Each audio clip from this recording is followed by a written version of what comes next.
Hi, I'm Brian. In this video, I'll be walking through the process of intake and showing you how MPowr stores the data collected and prepares you for creating action plans for success. When a participant arrives for services, the first step to working with them is often called the intake process. Most of the work that's done with participants, including the intake process, can be found by clicking on the Work with Participants button from the main menu. You'll be taken to the participant search screen that allows you to find those who have already been entered into your database or to add new participants.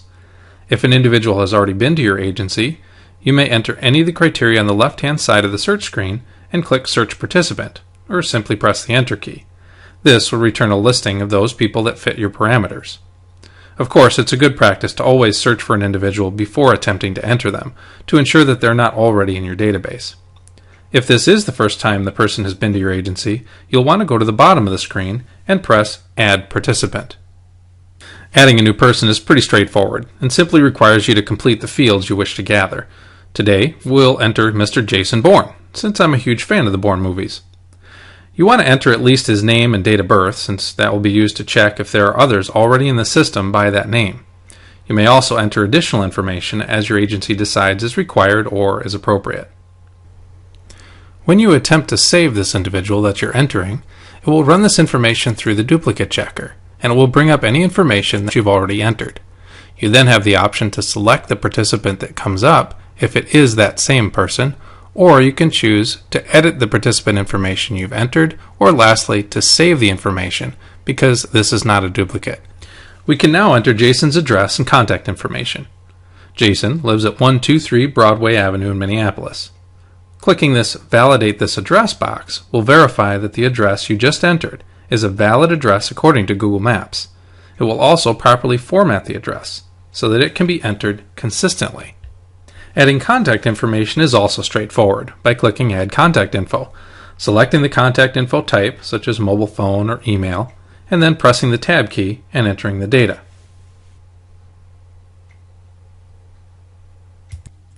Now that you've entered what you want, you can click Continue and you're on your way. You're now ready to begin working with this participant. You might be wondering where the complete assessment data is and what happened to the information we just entered on Jason. The screen you see is where you'll be spending most of your time when you work with participants, which is why it's the screen that comes up first. It's where you can set goals, review and add notes, monitor progress, and much more.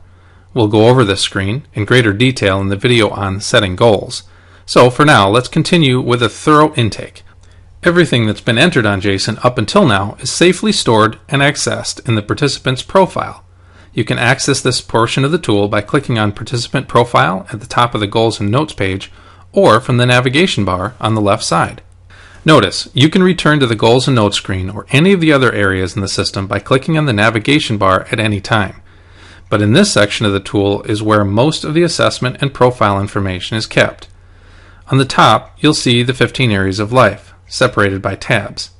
You'll also see an Info tab, where you can update general information like intake status, name changes, and do some basic reporting. Let's finish up by walking through a few of the tabs and seeing how they work. They all function exactly the same way, so once you've seen a few, you'll be able to take those principles and complete the assessment on your own. The Identification tab is where we store some demographic information on the participant. Jason likes to be called Jace, so we'll enter that into the alias field. We'll enter some additional demographic information on him down below.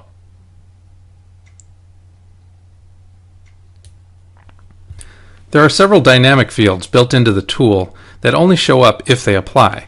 So when we answer yes to Jason being a veteran, additional fields will appear that give us the opportunity to enter the details about Jason's military service. Now these fields are also dynamic, meaning that if we were to enter the Navy as a branch of service, the rank attained will reflect those available in the Navy. If we were to select Marines, the screen will refresh and offer you the appropriate ranks for the Marines. Let's select First Lieutenant, though with what he was able to do in the movie, he was more like a Lieutenant Colonel. He served in the Persian Gulf era for 60 months, or 5 years, was in a war zone, under fire, etc. These questions are designed to guide you so that you have the information you need to secure the right benefits that are available to our veterans based on their levels of service and sacrifice for our freedoms. Let's move on to the Housing tab. You'll notice here that the address we entered earlier appears here as a valid, active address that serves as the primary address on file. If we wanted to, we could add additional addresses or contact information at this time. For purposes of this video, let's bypass that for now and look at some questions below. Here you'll discover additional questions that can help you as you seek to set goals for a participant's housing situation. If you work with HUD or have to submit HMIS reporting, you'll notice that some of these questions are designed to easily match those reporting requirements. In fact, MPowr serves as the HMIS reporting system in a variety of communities. Jason informs us that he is living in a hotel and has been for the past 3 weeks. He's been moving around in this area for the last 6 months and would love to settle down in an apartment he can afford. Currently, he is homeless, but this isn't the first time. The reason he's homeless is because he's lost his job. All this information is good and necessary to report on. However, the power in the system is that this information can be translated easily into meaningful goals with steps toward achievement. We'll be going over this in greater detail in our Setting Goals video, but let's jump down quickly and show how it works. Jason has indicated he would like to move into an apartment, so let's jump down and click on Add Goal and make that desire part of his ongoing achievement plan. When we click on Add a Goal from one of the tabs, the system automatically pre-fills the area that we're clicking from as a goal category. So we're setting a housing goal, and that goal is to secure an apartment. We'd like to secure the apartment by the 1st of the next month if possible, and I'm going to follow up with Jason in a couple of weeks to see how he's doing. I can save that goal, add specific steps such as researching additional housing options, checking on my credit history, and maybe ensuring my references are good.